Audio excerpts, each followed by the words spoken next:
Hello and welcome. I think you're going to love this video today because it is an interesting topic that local business owners don't really think about that much, I think. Um, Choosing the type of customer you really want to deal with. There might be all kinds of people that walk into your store or call you for your service business, and not all of them are perfect customers. I'm sure you already know that. However, you can tailor your business and have a much higher percentage of the perfect type of customer that you want to deal with. You may have a business that there are several like businesses like that, like yours, right in your own community. But that doesn't mean that you all service the same customers necessarily, because you have unique things about your business and they have unique things that they want. So I want to give an example here from days gone by of coffee drinkers. When I was a young man, I managed a big restaurant that was on the side of the highway, and it was a stop along the highway that a lot of people like to pull in there and rest. So this was a big place, and it filled up with travelers quite often, but we also served the local clientele. And in the mornings, especially from early morning until almost noon, we would get a steady stream of local customers coming in that would sit down at a table and they would order coffee. And back in that time, coffee cost 35 cents or something like that. So they would sit there for a long time. Sometimes there would be two or three of them at a table together, and they would talk and they would drink coffee. And so the waitress that took care of them had to keep coming around and filling up their coffee cups, and they would drink all the time they were there for 35 cents, and then a lot of them would leave and not even tip. So they were really a bane for the waitresses and servers.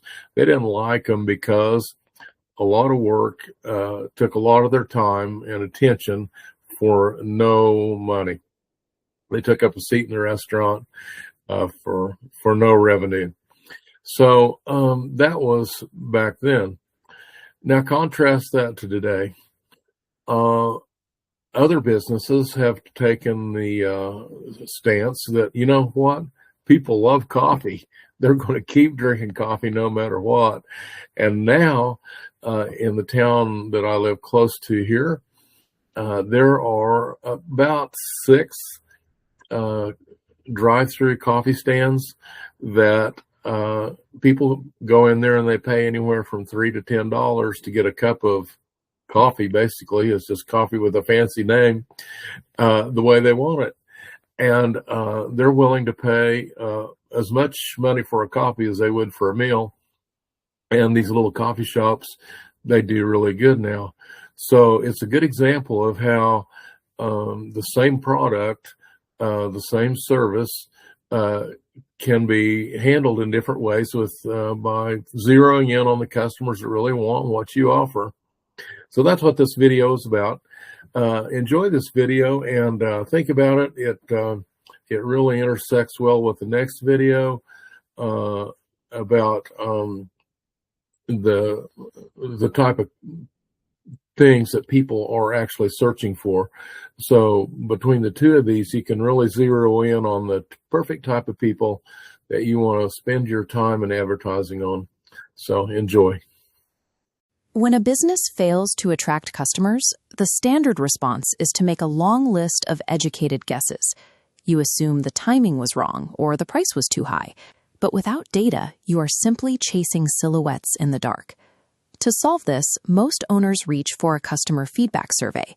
They hope that by asking the market directly, the core problem will reveal itself. The difficulty is that customers rarely understand the underlying psychology of their own choices. If people truly knew exactly why they bought things, the art of marketing would be obsolete. Building a strategy by relying on what people say they want often leads to a product that no one actually buys. You are operating based on stated preferences rather than actual behavior. Instead of guessing, we use the customer talent intersection map. This framework aligns a specific audience with your specific existing capabilities. Shifting to this model moves a business away from reactive adjustments and toward a model of targeted value creation. Take a blank workspace and split it down the middle with a single vertical line to create two distinct columns. The left side is dedicated entirely to the person you are trying to reach. Label this column the customer. For this exercise, set aside past rejections and focuses. Your goal is to define the specific type of individual you genuinely want to work with. To define them, you must answer 4 things: why they make a great customer, why they would buy from you, why they would trust you, and what specific problem they currently face. It is easy to answer these questions based on the customers you've had in the past, but the map only works if you answer them for the customer you want in the future. This specific profile serves as a filter. It ensures your resources are focused only on an audience you are equipped to serve and interested in helping. Now, move to the right side of the page. This is where you catalog your own internal assets. List your specific gifts, your technical skills, and your unique talents. This should be a raw inventory of what you are capable of doing well. Taking a talent from this list and trying to sell it to a random, undefined audience is essentially taking a stab in the dark. You have the skill, but you have no target. By drawing lines between the customer problems on the left and compatible talents on the right, you find where skills meet a specific need. This intersection is the foundation of the business, where internal strengths provide a direct solution to an external problem. Identifying this overlap removes the need for speculation. You are now looking at an alignment between market demand and your personal capability. Focus on that central overlap. This is the narrow area where your business must operate. In this framework, a product is simply the vehicle that delivers your talent to the person who has the problem. Based on this specific intersection, write down the product concept that solves the customer's problem using your identified talents. When you define the product before you define the person, you create friction. By starting with the person first, you ensure the product meets a pre-existing requirement. A product born from this process is built to satisfy a pre-qualified need, making it much more likely to find traction in the market. Look at the completed document. You now have a visual representation of your business logic that doesn't rely on customer opinions or guesswork. You have identified an ideal customer, their core motivations, and a product that utilizes your specific strengths to help them. This framework replaces the cycle of guessing and testing with a logical path forward. Now that the intersection is mapped, you can begin outlining the concrete steps to bring this product to that specific audience. Business success is found by aligning what you do best with the specific people who need those skills the most.